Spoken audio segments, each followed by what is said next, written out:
Salam alaikum, chères sœurs, chers frères, chers concitoyens. Nous sommes toujours en direct de la 32e rencontre annuelle des musulmans de France et nous avons le plaisir d'accueillir aujourd'hui le professeur Tariq Ramadan. Monsieur Ramadan, bonjour. Salam alaikum. Alaikum salam. Vous êtes intervenu hier devant des milliers de personnes sur ce qui est le thème central cette année pour cette rencontre, le sceau des prophètes, le prophète de l'islam. Quelles sont, s'il y avait 2 à 3 caractéristiques de la morale du prophète que vous aimeriez que les visiteurs retiennent ce week-end et pour l'avenir, quelles seraient ces caractéristiques? On m'a demandé de parler du thème en lui-même. Nous ne t'avons envoyé que comme une miséricorde. Et je pense que ce qu'il faut essayer de comprendre, c'est en quoi il fut lui-même une miséricorde et en quoi le message est une miséricorde. La première des choses, c'est effectivement la dimension spirituelle du rappel de la présence de l'unique. Et cela veut dire que la vie a un sens. La deuxième des choses qui est importante, c'est de considérer tous les cadeaux qu'il nous a donnés et qui placent la relation avec Dieu non pas simplement dans une relation de peur, mais dans une relation de remerciement. C'est un acte de cœur et un acte d'amour. Et la troisième des choses qui est importante dans ce qu'il a apporté, c'est le plus aimé auprès de Dieu et celui qui est le plus utile aux hommes. C'est-à-dire que là aussi, il faut comprendre que toute notre vie, toute sa vie, tout son message à lui, c'est d'être au service de l'humanité pour être au service du Créateur de l'humanité. Et donc il y a 3 dimensions, la reconnaissance de Dieu, oui, le cadeau de l'univers et le service de l'humanité. Ça, ce sont les éléments les plus importants. D'accord, alors vous parlez de cadeaux justement et vous invitez assez souvent vos confrères, vos coreligionnaires, enfin les musulmans français notamment, à être des cadeaux, à le devenir, à être très actifs dans leur société.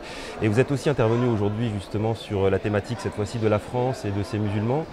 Et vous dites souvent, vous avez souvent entendu dire que l'identité était plurielle, que les valeurs religieuses peuvent cohabiter avec les valeurs laïques et ou philosophiques. Alors est-ce qu'on peut faire la même chose avec la citoyenneté? Est-ce qu'on peut densifier la citoyenneté, y intégrer par exemple le fait religieux? Autrement dit, est-ce qu'on peut être un citoyen à part entière? Est-ce que ça participe à être un bon musulman? Bien sûr, bien sûr. D'abord, il faut vraiment qu'on soit très très au clair sur l'idée des identités multiples. Oui. C'est-à-dire qu'on a une diversité d'identités et que ces identités prennent le dessus en fonction du contexte. Le contexte nous dit aussi ce qui est, quand vous êtes en face de la mort, vous êtes forcément plus musulman. Quand vous êtes en face d'un vote, vous êtes citoyen. Donc on change les choses.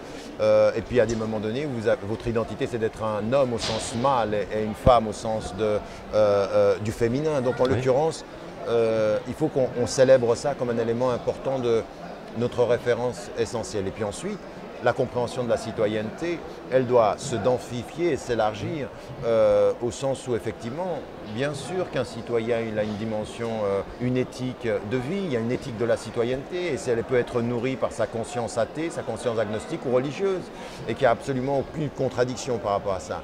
Donc en fait, ce qu'il faut, c'est lutter contre la paupérisation du concept de laïcité qui voudrait dire que finalement qu'il n'y a qu'une seule citoyenneté civique et d'appartenance. Ça c'est une erreur et c'est là où les musulmans sont cadeaux parce qu'ils permettent à la France de se réconcilier avec son pluralisme affiché mais pas forcément expérimenté, à le traduire vraiment dans les faits. Oui, il faut. Et un cadeau, ce n'est pas forcément un cadeau qui directement vous fait plaisir. Il y a des cadeaux dont on s'aperçoit qu'ils sont cadeaux sur le long terme. Ils commencent par vous irriter et ils poursuivent leur route en réveillant chez vous des choses que vous n'aviez pas vues. Et ça, c'est peut-être aussi l'expérience musulmane. Alors pourquoi cela n'apparaît pas si naturel que ça pour les musulmans? Parce qu'il y a plein de... C'est plurifactoriel, j'imagine bien. Oui, mais il y a plein de raisons. Mais il y a en tout cas 2 choses. C'est qu'il y a une double crise identitaire en fait. C'est que la société française change, qu'il y a beaucoup de craintes, qu'on ne sait plus très bien qui on est, qu'on a des problèmes sociaux, des problèmes économiques et des problèmes culturels. Donc là, on est dans un état de crise. Donc à un moment donné, on finit par avoir une politique émotionnelle. De l'autre côté, la trajectoire de ceux qui ont migré ou de ceux qui se sont convertis, eh bien, ils vivent la même chose, ils vivent une crise. Et on est entre 2 crises de personnes qui se perçoivent comme des victimes, alors qu'on devrait être entre 2 mouvements de sujets qui se construisent, qui se conçoivent comme des êtres responsables. Donc il faut inverser cet ordre. Alors justement, vous qui avez vocation au travers via vos travaux, vos conférences, et vous êtes quand même quelque part un agent de la médiation, Est-ce que, on peut, au gré de vos expériences, est-ce que vous pensez que les Français de confession musulmane sont dans une situation particulière, j'allais dire presque exceptionnelle, comparée à leurs concitoyens du monde entier? Non, non, je pense qu'il y a des facteurs qui sont... Vous savez, c'est pas facile du tout pour les Américains de confession musulmane, contrairement à ce qu'on dit. Oui, ça paraît. C'est la même facile, chose aussi en Angleterre. Je veux dire, il faut savoir que vous avez des mouvements populistes qui gagnent partout. Moi, je suis suisse. Et en l'occurrence, dans mon pays, le mouvement qui mène, le parti qui mène là-dedans, c'est un parti populiste d'extrême droite ou proche de l'extrême droite. Donc non, c'est quelque chose de commun à tout l'Occident, mais c'est même quelque chose de commun aux autres sociétés africaines. Regardez ce qui se passe en termes de crise africaine, de crise identitaire en Afrique. Je veux dire, en Côte d'Ivoire, au Burkina Faso, au Rwanda, tout ça, ce sont des réalités internationales. Sans compter ce qui se passe en Inde, sans compter ce qui se passe en Chine, même sur les appartenances. Donc il ne faut pas qu'on se pense comme l'exception. Il n'y a pas d'exception. Mais par contre, il faut regarder les choses au cas par cas et étudier la France dans son processus historique. Et là aussi, comprendre que la France n'a pas réglé son problème par rapport à la colonisation, par rapport à sa mémoire, par rapport à un certain nombre de ses principes, même sur sa politique étrangère. Et c'est là où on doit être des agents de critique constructive et non pas de critique passive et victimaire. Et vous en avez rencontré beaucoup des cadeaux aujourd'hui, hier, oui, à travers ces rencontres? Bien sûr. Ici, vous êtes optimiste? Non, moi je suis... D'abord, je regarde les faits historiques, c'est-à-dire l'évolution sur 50 ans, et je dis, mais il y a des faits objectifs qui nous montrent que nous évoluons dans le bon sens. Maintenant, il ne faut pas être naïf, la route est longue. Dans mon intime conviction, je disais qu'il faudrait 2 générations, au moins encore, pour que quelque chose change en termes de mentalité. Donc, nous sommes en route, mais nous n'avons pas atteint le but. D'accord. En France, comme vous le savez, il y a des tensions liées à ces débats sur l'identité, donc ça amène aussi aux faits religieux et quelque part à la laïcité. On a parlé du prophète durant cette rencontre. Est-ce qu'on peut dire que le prophète était d'une certaine façon laïque? Le prophète, alayhi salam, il avait une claire distinction des ordres. C'est-à-dire que là où il est celui qui est le réceptacle de la parole divine, les choses ne se discutent pas. Quand il était un homme leader d'une communauté, tous discutaient. Et donc il fait la différence.